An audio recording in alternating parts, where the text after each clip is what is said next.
taxation will be easy. We shall have fair taxation. We shall have regional taxation, state taxation, and every state to be given education and duty. We cannot take a county like... Pigeni baba makofi tena. Makofi ya mkaribisho kiongozi wetu wa miaka mingi ambaye he has never let Kenya down. He has never, look at his history. You can say so many other things, but kama kuna kiongozi patriotic who has had Kenya at his heart for all those years, he has been there. Ni huyu baba.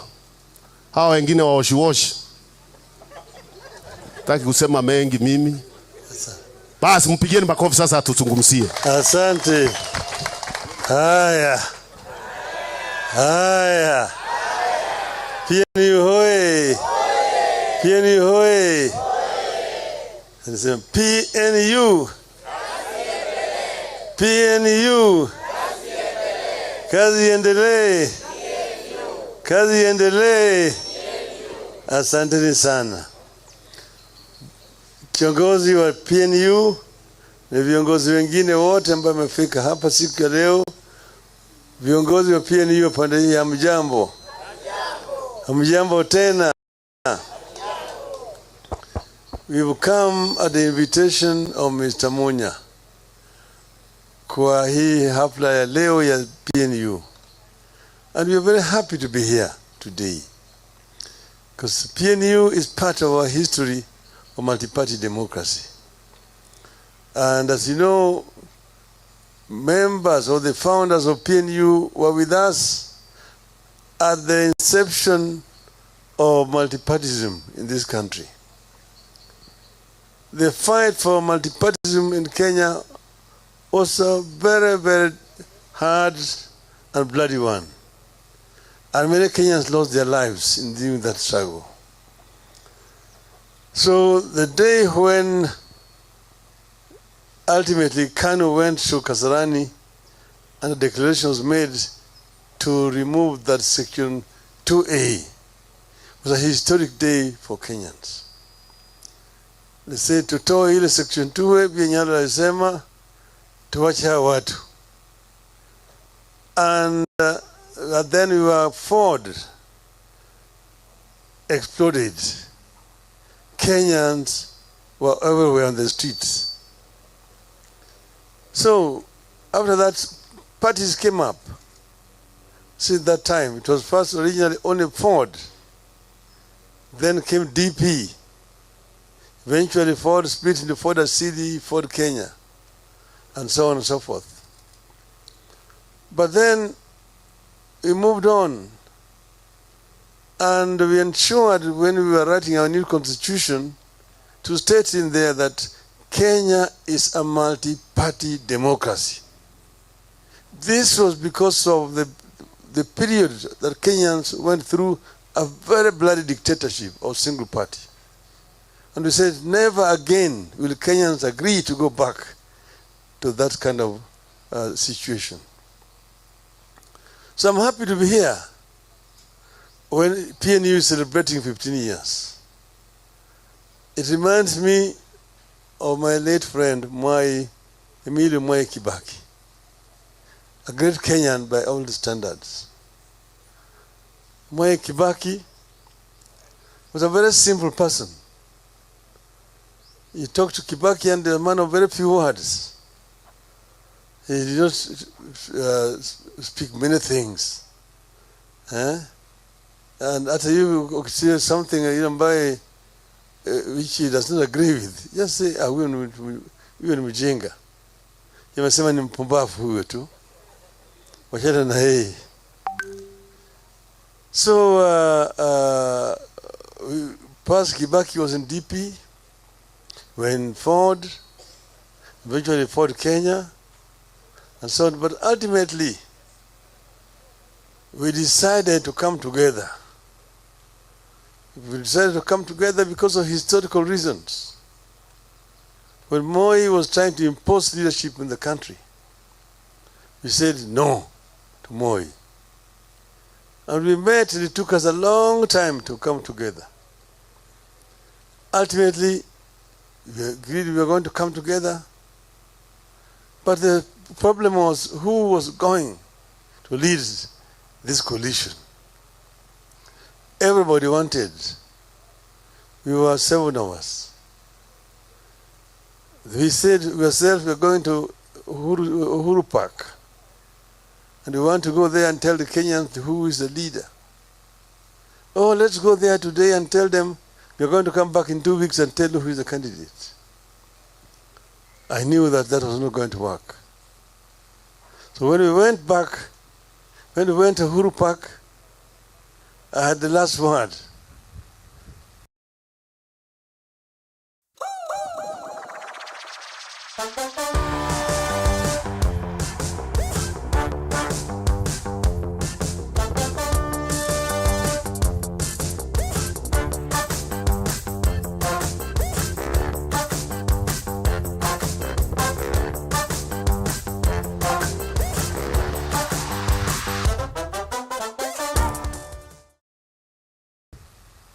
As the leader of the LDP. And I must have the courage to say, no, si mzee Kibaki anatosha. The whole field went wild. Kibaki tosha. Kibaki tosha. And that's what the people were waiting for. And after that, NAC came together and brought the people of Kenya together. And we then went to elections and we won the elections. They said in leading international journals and papers, including New York Times and the Times of London, that Kenyans were the most optimistic people in the world at that time. Kenyans believe yote inawezekana. Why? Because they said they were unbogable. We were unbogable. And that was the spirit of NAC. Unfortunately, because Kibaki had suffered the accident, Kibaki was infirm. Some opportunists took charge and created an ideology of split. These are basically the elites around Kibaki. They're the ones who created the blood in NAC, which ended with the eventual split of NAC. And that is why we had a problem at Bomas of Kenya. And then why we ended up with oranges and bananas. And then since we ended up with ODM and PNU. I'm giving you that history to know that PNU and ODM have one common origin. They are children of NAC that we had formed. So I come to you here as a leader of a sister party, ODM, and PNU are sisters. Okay? And but there's nothing wrong with party splitting. It's a normal thing. Even if you go to Europe, you have these things. Even in the USA, it's the same thing. And parties profess different ideologies. But that is the need. That is the what you call the diversity of society that we need. Pluralism. If you go to the UK, you've got the Liberal Party. You have the Democratic, you have the Labour Party. You have the Conservative Party. The US, there are several political parties. You want to hear of the Republicans and the Democrats. But there are very many other political parties in the United States of America. So we have here in our place, we're going to form a coalition that we call Azimio. Azimio is a coalition of several political parties that have come together. And this is because of our current political history and situation. And Azimio is as strong as its constituent parties are strong. A house cannot be strong without strong pillars. Hiyo hema pale mko hapo haiwezi kusimama kama hakuna hizo nini mlingoti ambaye imeshika hizo pembe. So the stronger PNU, the stronger Jubilee, a stronger Wiper, a stronger now Kenya, and a stronger ODM, a stronger DAP equals to us. And that's why you've seen ODM launch membership drive. And we started in Nyanza, we finished all the counties of Nyanza. We went to Western, we finished all the counties of Western. This last week we were in the coast, and we finished all the counties in the coast. We will be doing the Rift Valley. We will be doing Northeastern.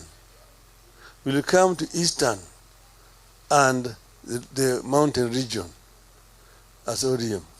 So we encourage PNU and all other constituent parties to do the same.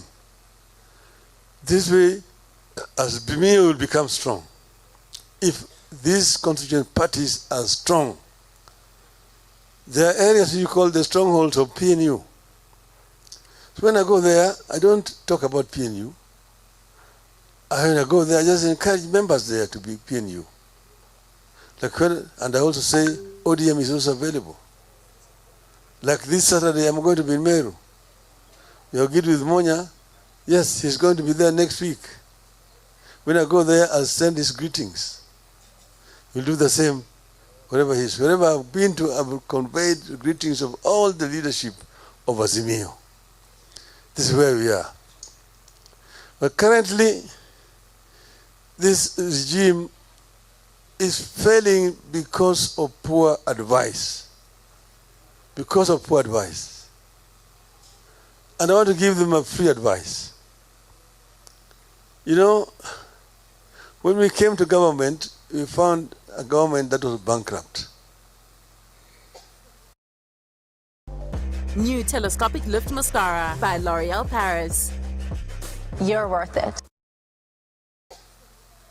KIBAKI himself was sick, but he could give us advice on what to do in his sickbed. But we were there, implemented what we agreed on as our policies. Like, for example, we had promised the people that we are going to implement a free primary education from day one. When we entered, we found a bankrupt economy. But KIBAKI told us, because we had promised this to the people, we must implement it. We must implement it. He was in this sickbed when he was talking to me. And I went and told our people, we must implement free primary education this first term. It was January. And we started implementing free primary education from the first year that we went into government, because it was a promise. And immediately the enrollment shot up. The facilities were overwhelmed. There were no classrooms. Children were learning under the trees. People enrolled up to 84-year-old, Mr. Marubi. But we said it will go on. Then some donors began to come up. USAID, DFID, so come to give us assistance to put up structures, classrooms, and so on and so forth. It was implemented, and eventually it became a true success. The issue of this housing problem that these people are struggling with is not a new thing. It is in our manifesto as Azimio. They didn't have it in their manifesto. They borrowed it, but they don't know how to implement it. Us, we knew how to implement it.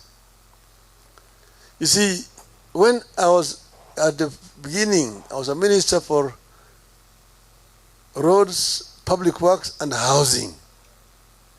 Housing was in my docket. Roads was in my docket. Public works, all the public buildings were in my docket. First, I traveled all across the country. I went to all the districts at that time. The first 3 months. I was looking at the status of roads. I was looking at the status of public works and housing generally. I came back and wrote a paper which I presented to the cabinet. And I said that for this government to make an impact that people can see that there's a change in our country, I need more money in my docket. So I want each and every ministry to donate 5% of their budget to my ministry. Some members in the cabinet opposed me. Members supported me. And KIBAKI supported me. So my ministry was given more money for this program. And that is how we began to, because most of the roads in the country were dilapidated. Those had been tarmacked. And we had only 9,000 kilometers of tarmac roads. Of those 9,000 kilometers, 45%. So I found when the cost of constructing roads was 55 million shillings per kilometer, a standard 5-meter gauge road. I sat with my engineers down, and we went to nuts and bolts. What is it that you require to tarmac 1 kilometer of a road? As an engineer, now I'm talking as an engineer. And we found out, eventually reduced the cost from 55 million shillings to 20 up to 25 million shillings per kilometer. That is where the money was getting lost. So you can be taxing people to do roads, but if you don't look at nuts and bolts, most of it is just going to go to people's private pockets. So we were able now, and we also widened the gauge, 6 meters instead of 5 meters, plus soldiers for cyclists and pedestrians. But it's still between 20 to 25 million shillings, from 55 million shillings. Then, in the issue of public works, there are so many public works which have been abandoned over the country. Provincial headquarters, district headquarters, hospitals, colleges, schools, and so on, which are built and left just hanging there. I went around. And I said, before we start new projects, we complete all these white elephant projects and put the money. And we completed all of them. All those which were, you see, you saw the Nyayo, how do you call it? Nyayo, the one on Thika Road. Nyayo, what? It was for vehicles up there. And then we had provincial headquarters in Kisumu, there was one in Mbale, in Vihiga, there was one in Chicago, there was all over the place, and hospitals. But the housing, affordable housing thing, was an issue. I went to Malaysia. I went to Singapore. I went to Korea and saw what they had done in what they call this affordable housing scheme thing. I came back here and revised the housing policy, how to roll out this housing program.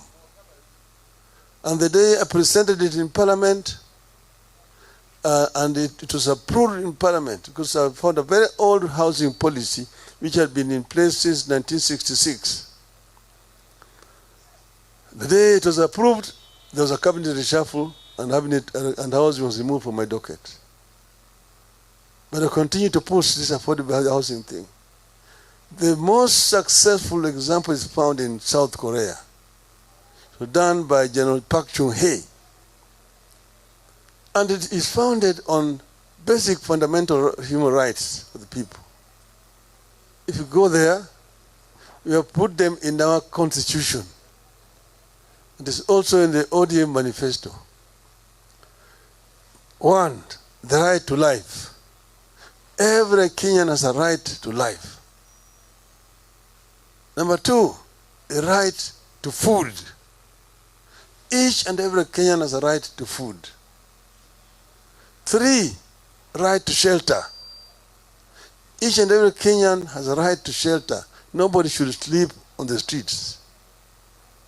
4, right to health. Every Kenyan has a right to health and Medicare. If one is sick, whether they have money or they have no money, they have a right to Medicare.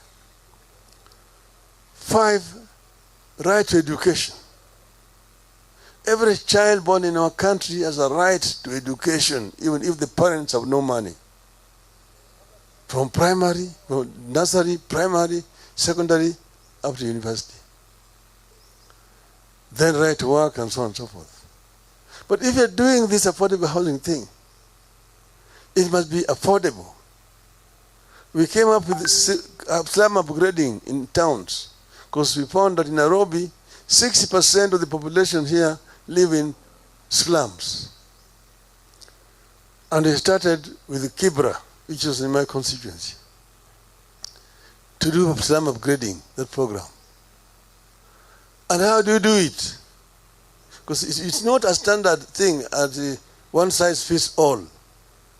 That you have got one design of flats or apartments and people are paying so much and you're going to deduct to go and construct. First, you're solving basic problems. You're solving the problem of shelter, housing. But secondly, you must also solve the problem of work. 3, the problem of education. 4, the problem of health care. So all those settlements which are being done there, they're not the same designs, depend on the need and the area. Here, people are going to be living here. Where are they going to work? Where is the market?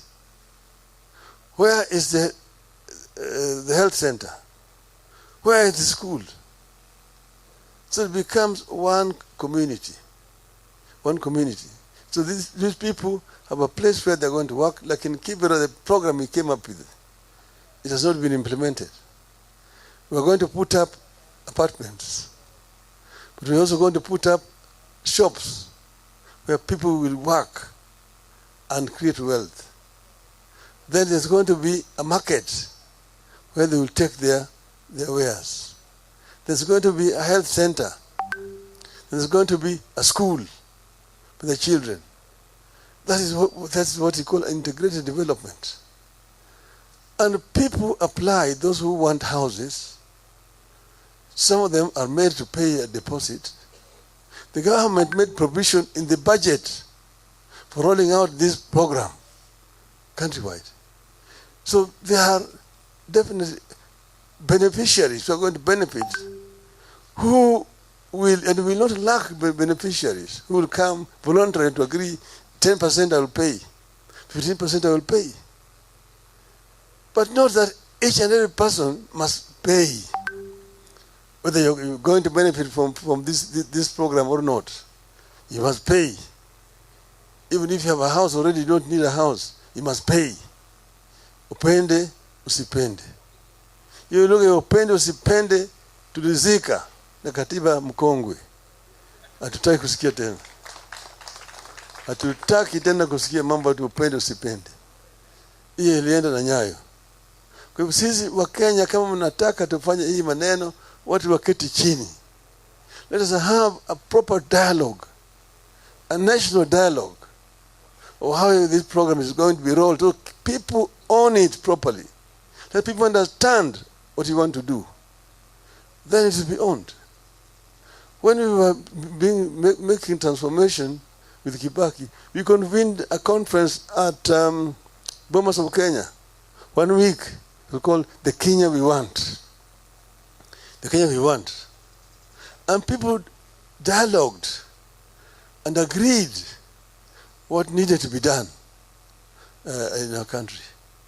But then we also set up a think tank, which is called NESC, National Economic and Social Council, which was a think tank where people, experts from Malaysia, from Singapore, from Korea, from Britain, and we had also experts from within the country here.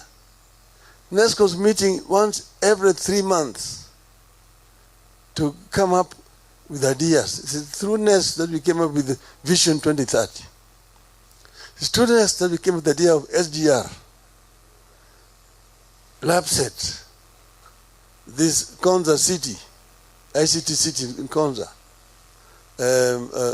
tourist centers, economic processing zones. Those were thought out clearly, things which were clearly thought out, how they are going to be rolled out in the country. Think tank, NESC was meeting every 3 months, co-chaired by KIBAKI and myself. Most of the time, KIBAKI will chair the first meeting, but I will chair all the other meetings. I chaired the last NESC meeting in February 2013. It has not been held up to today.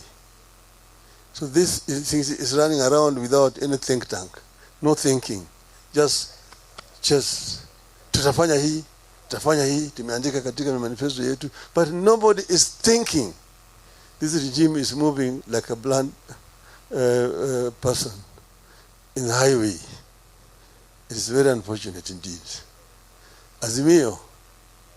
Azimio. Azimio. Azimio. I don't want to bore you much longer. Thank you very much. Asanteni sana.